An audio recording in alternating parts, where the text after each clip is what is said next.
this year has brought my attention. There is one case we shall go to court for exhumation. Kwa sababu tunaambiwa huyu aliruka kutoka kwa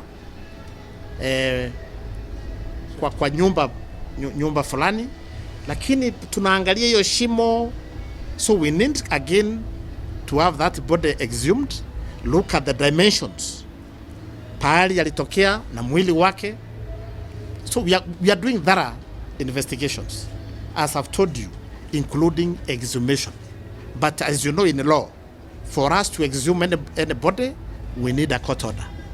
Therefore, we are going before court, because one of the cases you've mentioned, already the victim has been buried. So there's a lot going on.